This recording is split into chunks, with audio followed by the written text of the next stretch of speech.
Hey everybody, I'm Tammy at All About Living, and today we are absolutely going to have a down-home dinner.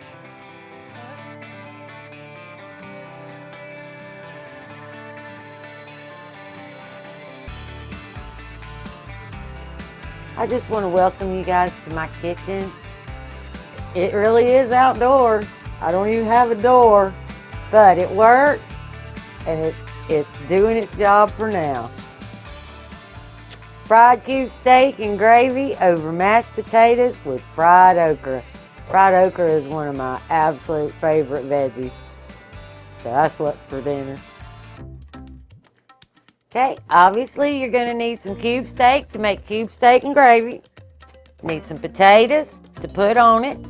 You're going to need some garlic, some garlic, pepper, salt. I forgot what order I put it in.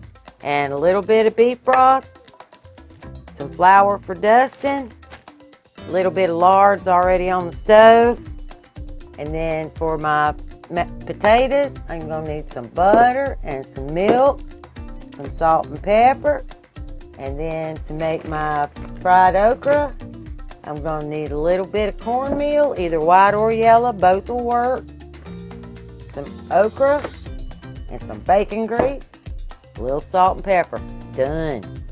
Okay, the thing that's going to take the longest is the potatoes. So we're going to get those boiling. I'm going to get my flame on high, get my potatoes in that pot.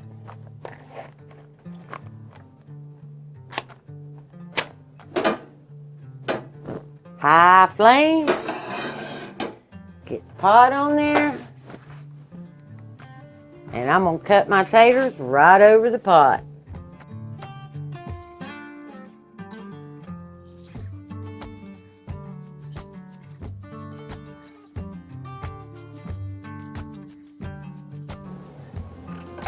Okay, these are regular russet potatoes.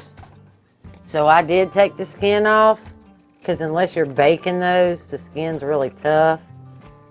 So, to make creamy mashed potatoes, I took the skin off. Now, if they were red potatoes or any of those gold potatoes, any of those little potatoes, the purple ones or whatever, I would have left the skin on. But russets, yeah, I take that off.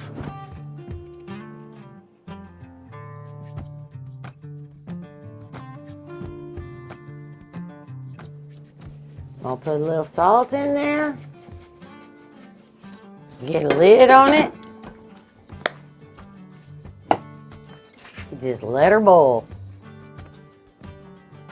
Next on the hit list is to get my lard hot. I want like a medium high flame because I am frying. So medium high it is, and that's fresh lard. And we're going to let it melt. Oh, and that really is probably just under a cup of lard, maybe 3/4 a cup or a cup of lard. And I may dump some of that out when I get done frying anyway. So, there you go. Now, we're over here. We're going to salt, pepper, and garlic our cube steak. Okay, we're going to salt, pepper, and garlic. Just like that. Salt, pepper, and garlic. Now don't get crazy with the salt because we are going to use this bouillon in that gravy, and that stuff is salty. So, just remember that. Little goes a long way. And we're going to pepper. Now I like pepper, so I might be a little heavy-handed or more heavy-handed than you. There you go. Now for my garlic, I also put a lot of that. It's good for you. Good for what ails you. Alright, now we're going to flip it. And we're going to do that same thing again. Except we're going to start with garlic. Because it's already in my hand. More of that pepper, but maybe not quite so much on this side.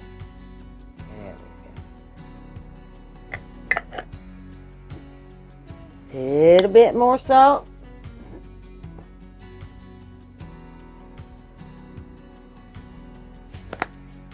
Pat it all in there good.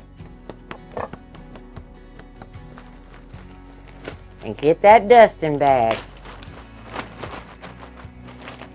Now we're just going to put them one at a time in that dusting bag. And then take them right on over to the stove. And my grease is good and hot because I can see it bubbling. Okay. One in. Going after the next one.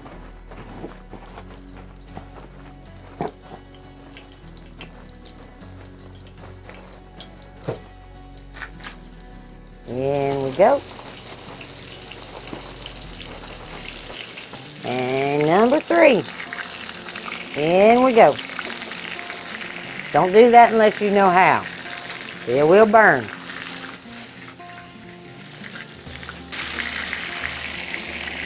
Okay, we're looking pretty good on those edges now, so I'm going to go ahead and flip. Yeah, look at that pretty brown.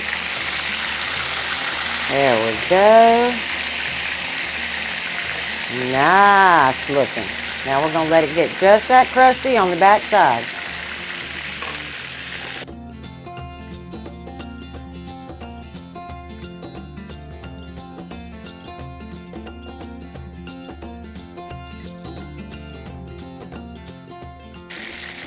Oh, y'all, this is gonna be good. Not quite ready. Okay, right now, mine have a little bit of blood still coming out the top. That's good. That's the way I want it. So I'm gonna take that out because I'm gonna put it back in when I get that gravy made. So, now I got to take some of this grease out because I certainly don't need a cup full of grease to make some gravy. So we're going to get some of that out. Ready? Now I'm going to pour out all but maybe like, I don't know, three tablespoons or so. That's all I need to make my gravy. Okay, now I'm going to turn this eye down to medium. Put that pan back on there. Get my dusting bag back out of the fridge that I already stuck in there. My dusting bag.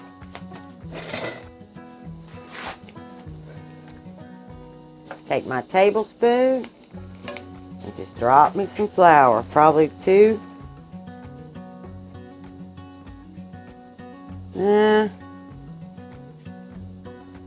Probably good 2 tablespoons. Then we're going to get my gravy. Nice and mixed. Try to take those lumps out.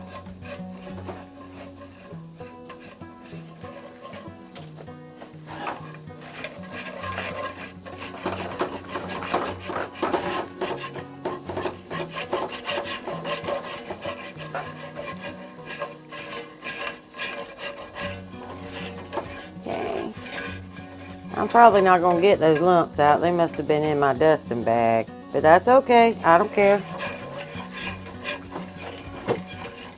Brown them up. Flour's nice and brown. I'm going to start adding water just a little bit at a time. Because I don't want to burn myself. And I don't want to overdo it. Whoop. See?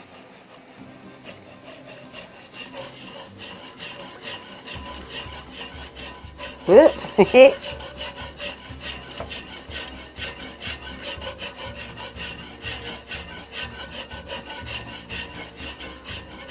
Just keep stirring, getting all those little brown bits off the bottom of your pan.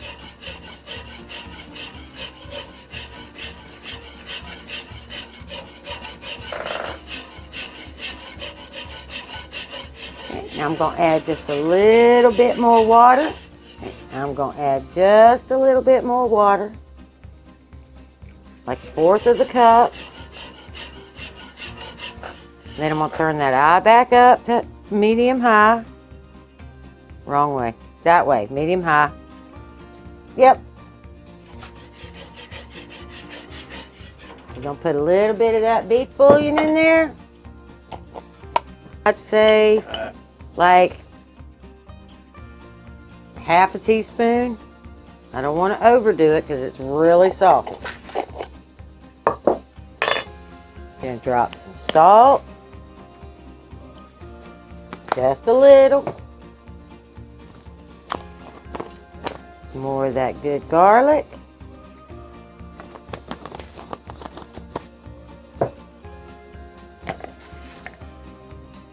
And some pepper.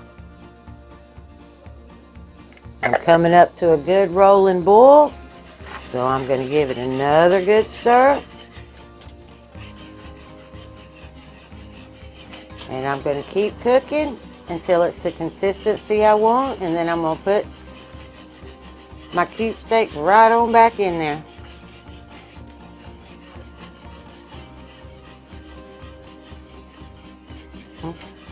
And you know, when you're making gravy, you really do need to stay with it, and you need to keep stirring it. And then when it gets to the, just before it gets to a consistency that you like for your gravy, which is for me right now, I'm going to turn it down to low. Let's just sit those right back in there.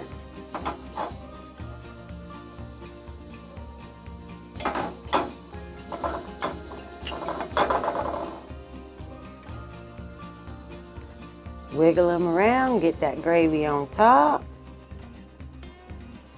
And now I'm going to move this to this other eye.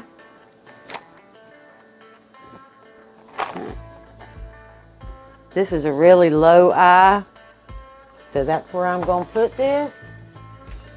Because now I need to make my okra.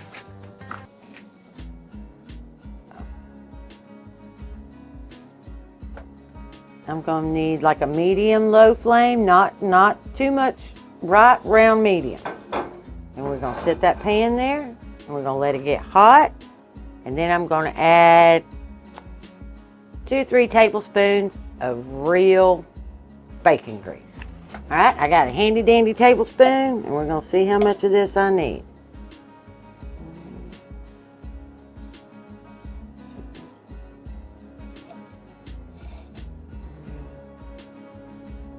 Probably 4 tablespoons. I'm going to go with 4. I may need to add some, but I'm going to go with 4. My reasoning for 4 is it's a judgment call. That's enough in the bottom of the pan. When it gets good and hot, I'm going to drop that okra, and that should be about enough for that 12-ounce bag. I'm guessing. I may need more. Okay, I'm starting to do a little smoking, so my grease is good and hot. And I'm going to get these frozen okra, and I'm just going to very carefully, so that you don't burn yourself,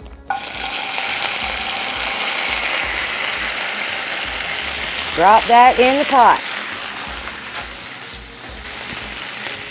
Right. And we're just going to let it sit there and thaw out and brown just a little bit.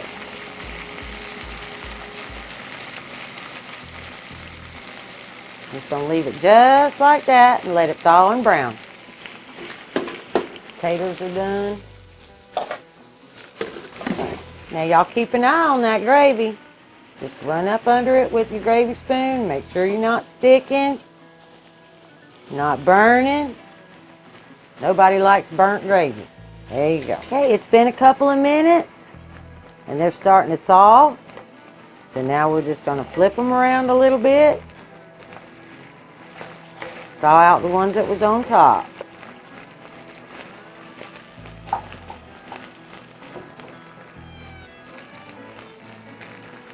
Another couple of minutes. Yep, my handy dandy cameraman got rid of all the water out of my pot. So now we're going to add about 1.5 tablespoons of butter. Real butter, not margarine. Not trying to kill anybody today. A little bit of milk, just a little, like 1/8 of a cup. See how it goes. A little bit of pepper.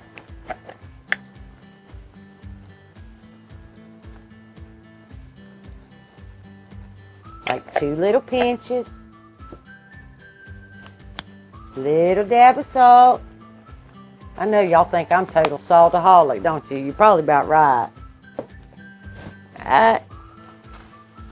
And then we're just going to mash that all together.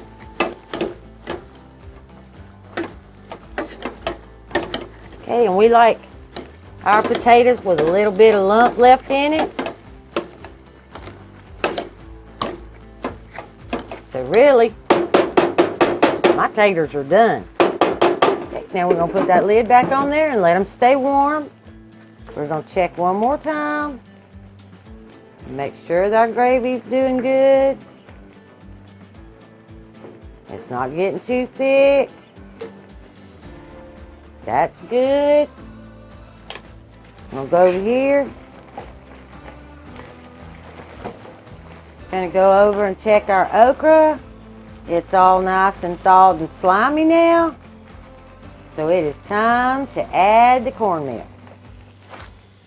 Okay, and y'all, I do it by sight. I'll try to guess and tell you how much I put in there, but it's really by sight. And I'm just going to shake it across the top.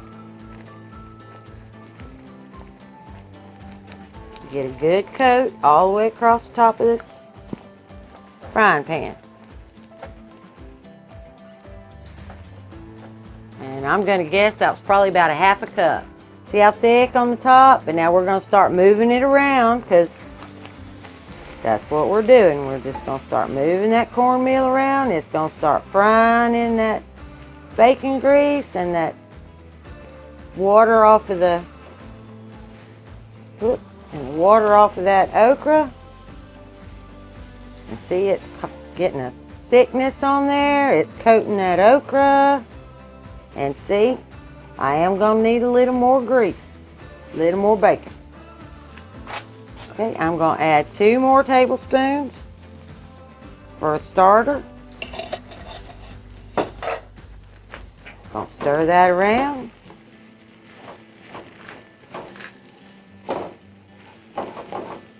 Oh, y'all smell that bacon grease. Oh, this is going to be so good.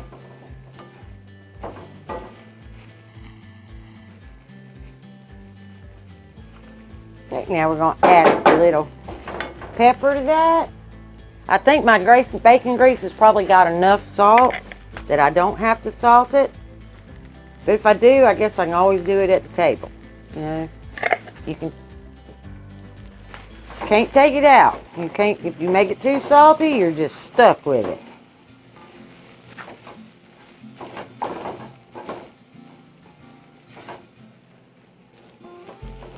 And we're just going to move this around, brown it up. Make sure it's not sticking to the bottom of your pan. If it starts sticking, then that cornmeal is burning. You don't want that. If you need to add more bacon grease or a little more oil to it, then that's what you need to do.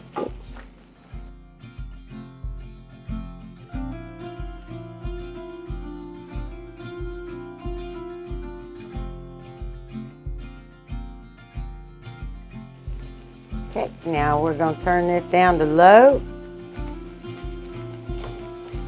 And just let it finish cooking that cornmeal and that okra.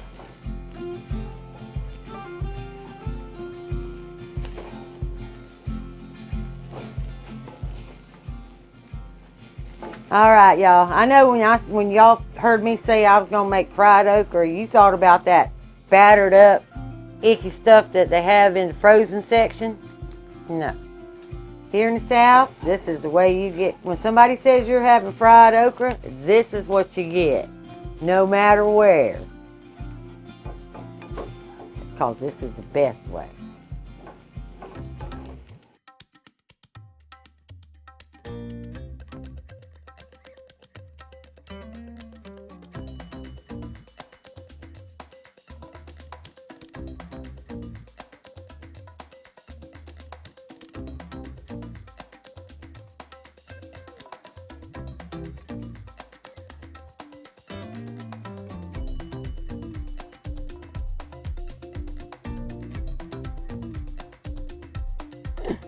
All right, y'all. Y'all see that? It is so good. Smells wonderful. is ready in 30 minutes. You can absolutely, from peeling the potatoes to dusting, everything inside of 30 minutes. That meal is on the table. And for not a whole lot of money. I mean, really not. I'll see you later. Bye.